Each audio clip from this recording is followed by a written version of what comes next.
Within the last year or so, I've played several RPGs, whether they be new, remakes, or retro that I finally played. There have been a handful that, when completed, blew me away for various reasons. These games have elements that I wish more RPGs had today. I believe the following selections of games should be played by every developer or aspiring developer to see how games or mechanics in a popular genre can be used to set themselves apart. Valkyrie Profile for the PlayStation. The elements in Valkyrie Profile that I think are really interesting are the non-linear progression and sending your playable characters to Valhalla. In this game, you're preparing for Ragnarok, which requires the Valkyrie Lenneth to come down to the mortal world and recruit humans to help. Before each chapter, the goddess Freya will give you hints of the type of human you need to recruit. She then escorts you through a tutorial dungeon, and then you're just left to the world to explore on your own desire and visit any available location in any order. This really made my eyes open. I enjoy games that tend to be more non-linear. I enjoy the freedom the game lets me have. I can explore towns, dungeons, or do nothing and just progress to the end of the chapter. It's up to me to decide how I want this story to unfold. While exploring the world, you have a limited amount of time in each chapter to search the world and recruit people. Each time you visit a location, a part of allotted time is used, so you need to make sure that you are balancing your exploration and not just dicking around, leaving and entering the same place. Lenneth does have the ability to locate potential recruits, which is helpful, but where a cool level of challenge appears is what you have to do with these recruits to prepare them for Valhalla. Recruits that you're going to send up need to meet specific criteria, like level, the correct class, have proficiency in the desired skills instructed by Freya, and they need equipment. Good equipment. So with this, you need to balance so many things. You need to make sure you have the required character to send up, but you also need to make sure that you're not just sending up your best party members, because then you can fuck yourself over in the future by being too weak. On top of that, you can't just slap any equipment you find on your main party, because those you send to Valhalla need to be as strong as possible, because they can actually die if they are too weak. I've never had to deal with something like this before in an RPG, and I liked how completely different it was. It was like taking the mold of most RPGs up to that point and flipping it on its head. Instead of making a powerful main party, you have to pay attention to almost everyone. You need to cycle characters in and out, have backup characters ready to step in, distribute equipment, explore cautiously. It's just so much stuff I never had to think about before, even in modern RPGs.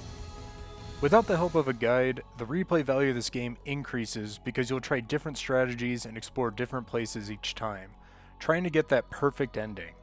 Now, I would recommend a guide if you just want to play through it once. In the end, it's hard not to respect Valkyrie Profile's style of going against the grain and trying to just be different.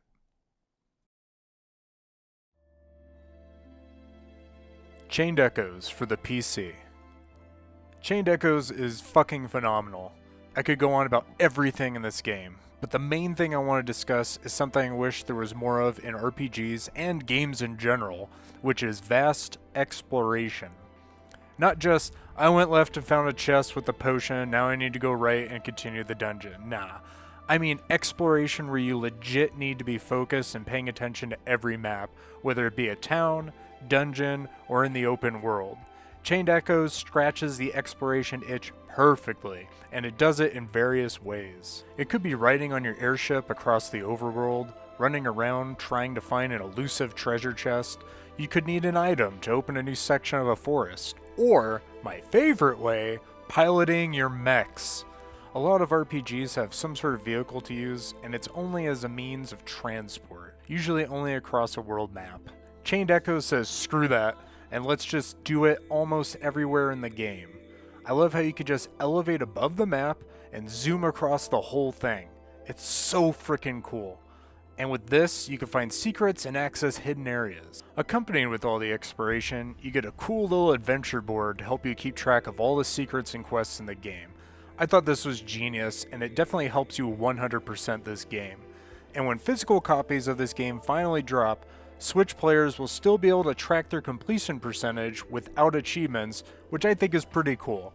I have the SNES style collector's edition pre-ordered for the Switch, and I'm so impatient for it. Like, it's probably not going to come out to the end of this year Or next year.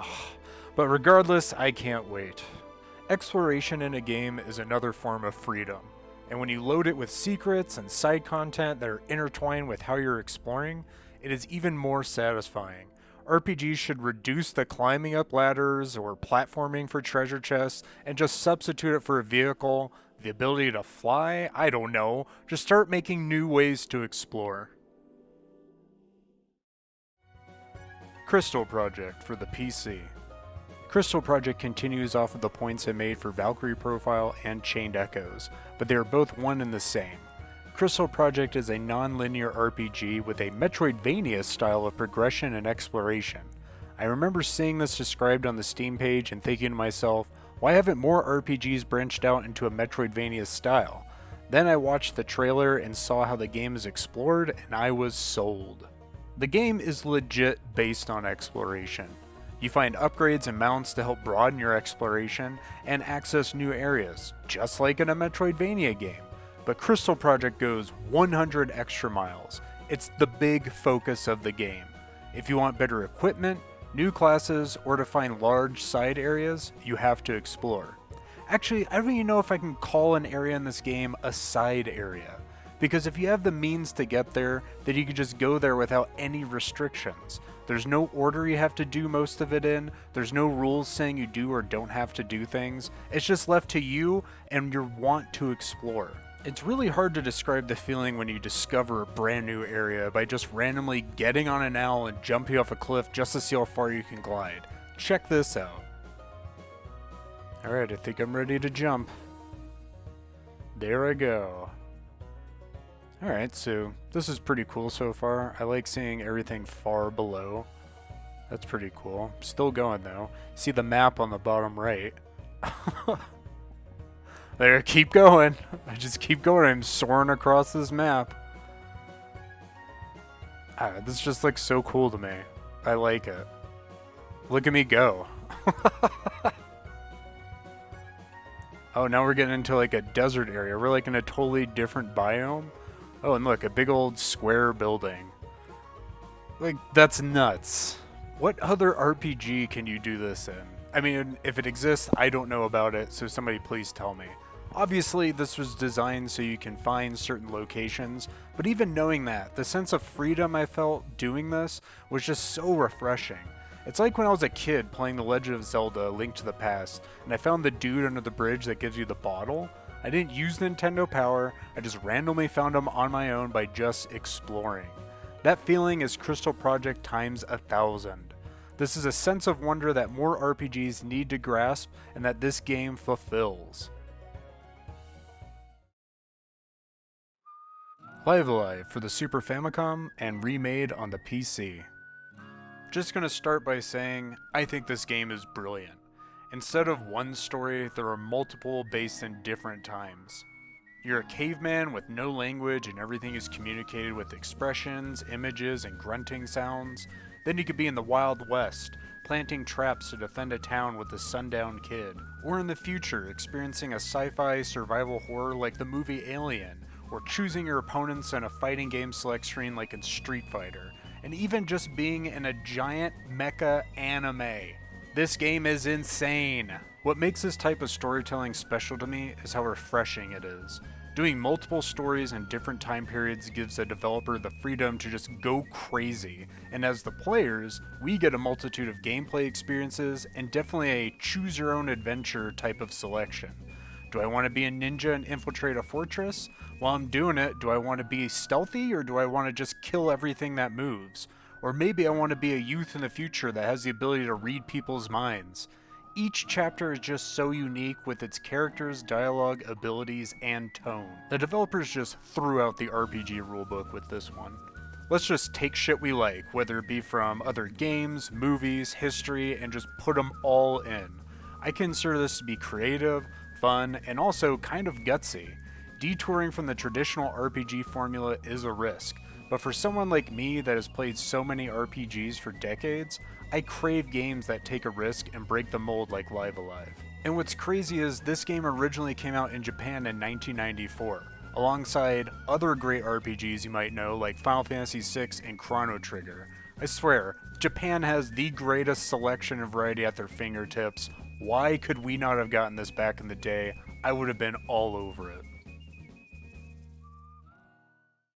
I hope the main themes I've explained in this video just branch out into more RPGs. The player having more freedom, vast exploration, and non-linear progression in storytelling. I really want devs to focus on being different and taking risks to stand out more with their creations. I think these games and the elements within them are good examples of that. Look for inspiration in the indie department, like with Chained Echoes and Crystal Project. If you don't have this type of thinking on your dev team and you want it, then go hire these indie developers. We're at the end, and I encourage anyone who hasn't played these games to go play them. What are some games or elements from games that you think should be studied and be in more RPGs? Feel free to share them. Thank you for watching.